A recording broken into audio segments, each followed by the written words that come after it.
Hey guys, welcome back to the channel where we expose the real villains hiding behind clipboards and fake smiles. Today I'm telling you the wildest HOA Karen saga you've ever heard. Picture this, a quiet Ohio suburb, white picket fences, kids on bikes, and one power-tripping president who decided one woman's family home was hers to steal. Can you believe this Karen actually forged official liens to foreclose on the house while the owner was living there? You're gonna laugh, you're gonna cringe, and by the end you're gonna cheer when the cameras she never knew about flip the entire script. Grab your popcorn because this one's a full 60-minute ride of justice porn. You guys, imagine coming home after a brutal day at the accounting firm, pulling into your driveway in Willow Creek Estates, and there it is, nailed to the big oak tree your dad planted when you were 5, a shiny new wooden plaque that screams, Willow Creek HOA, rules are rules. But this wasn't just any HOA sign. This one had Karen Whitaker's name engraved underneath in gold letters like she was the damn queen of the cul-de-sac. Karen Whitaker, built like a refrigerator in a pastel power suit, face permanently set to, I smell something illegal. She was the president, the enforcer, the self-appointed morality police of our little slice of suburban hell. My name is Sarah Thompson, 33, numbers girl, the kind of person who finds peace in a perfectly balanced spreadsheet. I'd moved back into my childhood colonial after my lease in the city expired and my savings took a hit from one bad stock play. Mom had been widowed for 2 years and swore it was no trouble. It'll be like old times, honey, she'd said on the phone, voice all sunshine and denial. What she didn't mention was that Willow Creek Estates had gone full dictatorship under Karen's reign while I was gone. The first week I was back, I kept my head down. Mowed the lawn on the exact day the rules demanded. Painted the mailbox the exact shade of colonial beige listed in the 47-page HOA handbook. I figured if I played nice, Karen would leave me alone. You guys know how that goes with these neighborhood tyrants. They smell weakness like sharks smell blood. Then came the first certified letter. Violation Notice 001. Unauthorized personal items on property. What was the crime? A single wind chime my dad had hung on the back porch this summer before he passed. Tiny silver bells that caught the breeze and reminded me of him. Karen's letter demanded I remove it within 48 hours or face a $250 fine per day. Porch holding that paper, wind chime tinkling softly behind me, and I laughed, that dark hollow laugh you do when you realize the clown show has just begun. I called the number on the letter. Voice dripping fake sweetness. Sarah dear, the rules are the rules. We can't have every homeowner turning the neighborhood into a flea market. I tried reasoning. It's one wind chime, Karen. It's been there for 8 years. She cut me off with a laugh that sounded like nails on a chalkboard. 8 years of non-compliance, then. Double the fine. Arguing, I'll have the board vote on a daily penalty. We take community standards very seriously around here. That night I sat in the dark living room, the same room where Dad used to read me bedtime stories, and I felt something shift. Not rage yet, just cold, accountant-level clarity. I remembered the smart home security system I'd installed for Mom right after Dad died. 4 high-def cameras, cloud storage, admin access only I knew the password for. Mom had forgotten all about it after Karen started helping her with neighborhood affairs.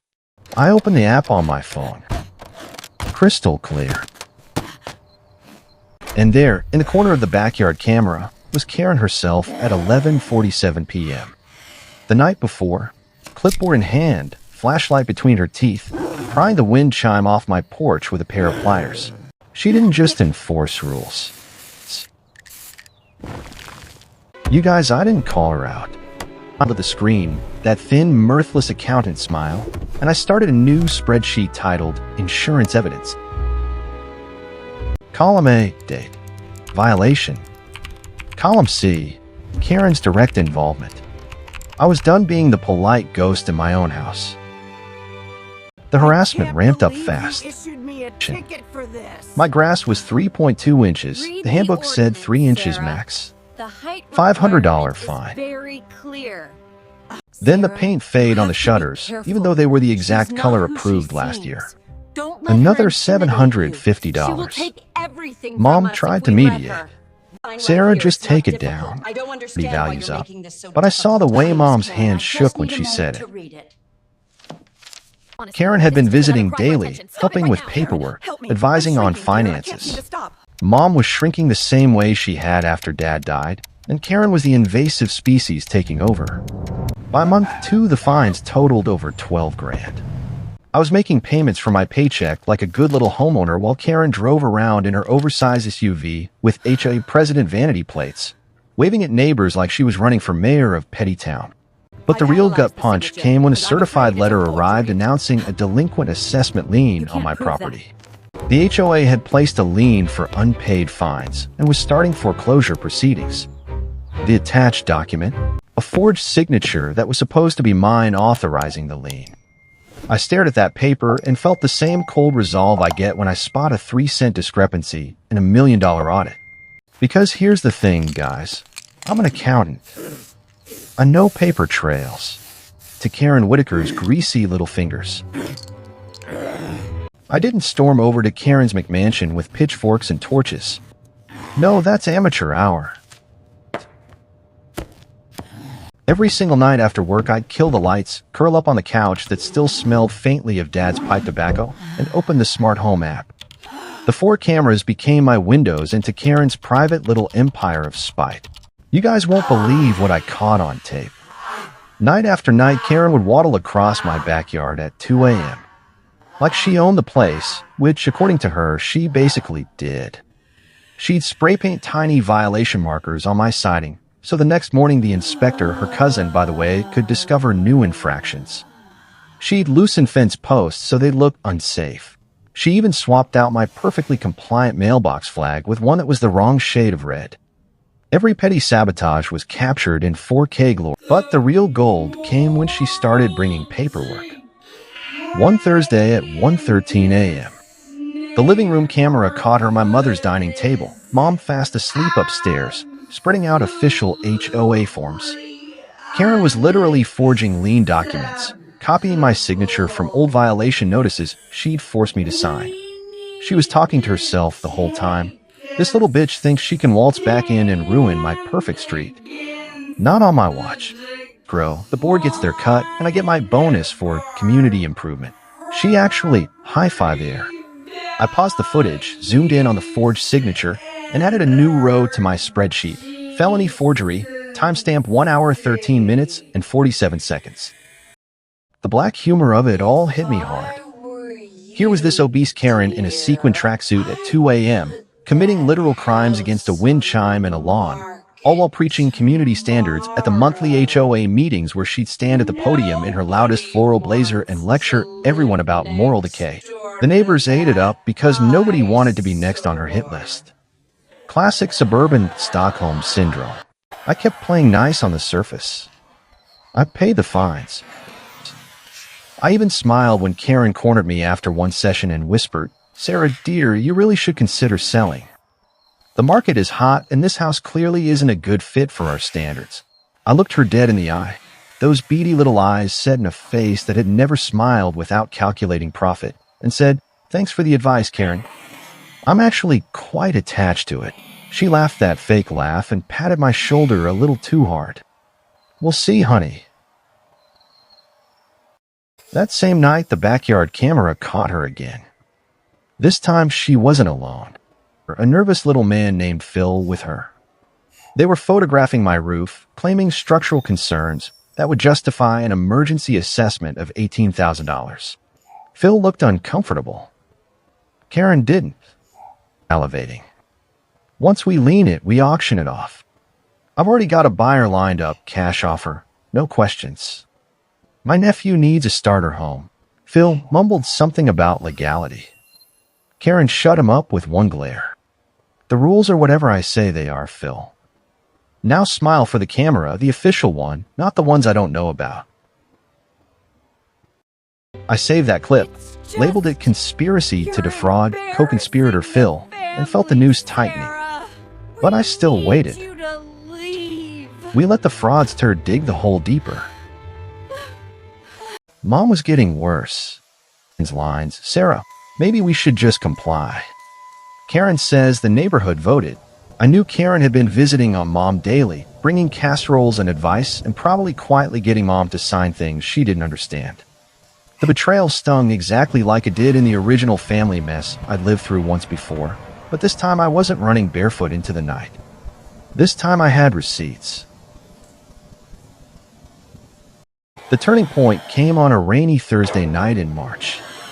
I was on my second cup of coffee, phone propped on the arm of the couch, when the motion alert hit. Living room camera. Mom was at bingo night. Karen had conveniently invited her. Perfect timing. I tapped the feed and there was Karen, huffing and puffing as she dragged a step stool across my living room. She was heading straight for the wall safe Dad had installed behind the watercolor painting. The same safe that held the original deed, the will. Every piece of paper proving the house was still legally Mom's, and now mine as co-owner on the updated documents. She was grunting, prying the painting off the wall with a screwdriver. "Stupid old man and his stupid hiding spots," she muttered. "Once I swap these deeds with the lien paperwork, the title company won't know the difference."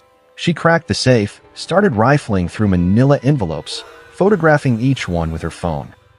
Then she pulled out a fresh set of forged documents from her giant designer purse. The same purse she bragged was paid for by HOA dues. She was literally replacing the real deed with a counterfeit one that transferred a majority stake to the HOA's emergency fund, which I knew from my research was Karen's personal slush fund. Mom walked in early. She froze in the doorway in her bathrobe. "Karen, what are you doing?" Her voice was small, but there was a flicker of the old steel I remembered from before Dad died. Karen didn't even flinch. "Mary, you signed the proxy last week, remember? This house is a community asset now." She stepped toward Mom, that massive frame casting a shadow. "Don't make this difficult." Mom took one step back and her hand hit the edge of Dad's old armchair, the one Karen had tried to get removed twice. Something in Mom snapped. "Those are Sarah's papers." Karen laughed that ugly bark again and shoved Mom's arm away hard. Not a slap, but the casual violence of someone who knows nobody will stop her. Mom stumbled into the recliner Karen had forced us to buy last month. The camera caught every pixel. Karen's sneer, Mom's terror, the forged papers scattered on the floor. I hit record on the cloud backup and felt the shift. 6 months of silent watching had just paid off in one perfect, crystal-clear felony. I didn't call the cops that night. So I waited. Brenda from Grace Home Services, a brand new LLC I registered for $100 online. The bait email went out at 11 a.m. Free HOA lien audit. Maximize your savings before foreclosure. Karen bit in under 3 hours. Her reply was pure greed. "How much? What do you need?" I called her as Brenda. Professional tone. "Mr. Adams Whitaker, who is free. We just need access to your property records and a quick walkthrough." She practically purred. "Come tomorrow at noon. Clean paperwork."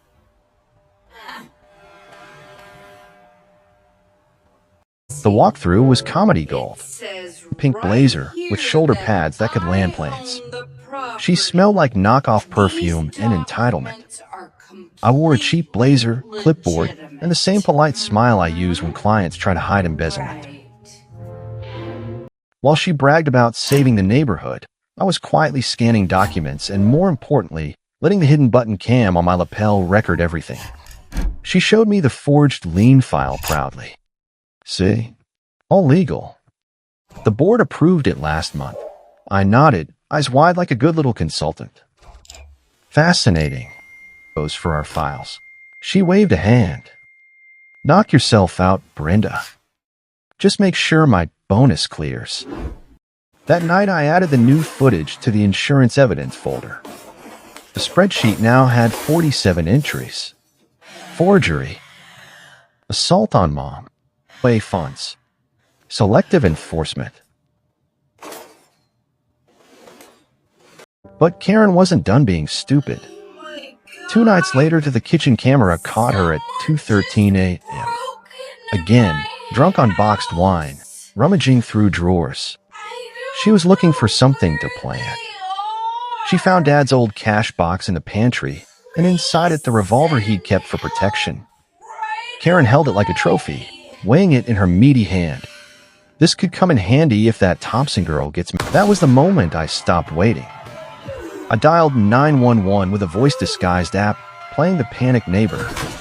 There's a break-in at 1428 Maple Lane. The intruder is armed. I hung up and watched the live feed. Red and blue lights painted the kitchen windows. Karen froze, gun still in hand, then panicked and tried to stuff it back in the box. Cops kicked the door. This is my neighborhood, while Mom stood in the doorway, pale but finally looking awake. The sergeant asked the million-dollar question on camera. Ma'am, who owns this house? Mom's voice cracked but carried. It belongs to my daughter, Sarah. The arrest footage went viral in our little suburb before sunrise. Karen Whitaker, HOA queen in handcuffs, screaming about rules while the gun was logged into evidence. The next 3 months were pure justice theater. I stayed anonymous, complete with timestamps, bank records showing Karen's personal account receiving consulting fees from HOA funds, and the forged deeds landed on a prosecutor's desk via a concerned citizen. The state investigators subpoenaed the cloud footage. Karen's own words played in open court. This house is a community asset now. The judge's face when the video showed her shoving Mom. Priceless. Karen's defense was, I was just enforcing the rules. The prosecutor played the clips of her forging documents at 1 a.m. while Mom slept. 43 minutes. Guilty on felony forgery, embezzlement, and misdemeanor assault. 4 years suspended, full restitution, and a permanent restraining order banning her from Willow Creek Estates. The best part? The board was dissolved. New elections were held. Ripped down by volunteers the same day Karen's mugshot hit the local news. 2 years later, I pulled into the driveway on a crisp autumn Tuesday. The house looked like it used to, Dad's wind chime back where it belonged. Lawn exactly 3 inches, no fake plaques. Mom met me on the porch. Older, but finally standing straight. I handed her a new key on a simple ring. No one will take this from you again. She asked the question she'd held for 2 years. It was you, wasn't it? The cameras. I met her eyes. I just turned them back on, Mom. She cried. For everything she'd almost lost. I just let the silence sit, the same silence the cameras had kept for all those months. Lovely. Thank you. Later that night, I sat on the porch, new security system blinking softly above me. The app pinged once. Mom placing a pot of white flowers on the steps at 1:48 a.m., reclaiming her space in the quiet dark. I smiled, deleted the old insurance evidence folder forever, and closed the app. Sometimes justice isn't loud. Time, perfectly balanced ledger, and the house finally remembering who it belongs to. Thanks for listening, guys. Hi, everyone. And tell me, Thanks have you ever for dealt with an HOA watching. Karen? Smash that like button Don't if you want more forget to stories like like this. this video See you in the and next leave one. your comments below.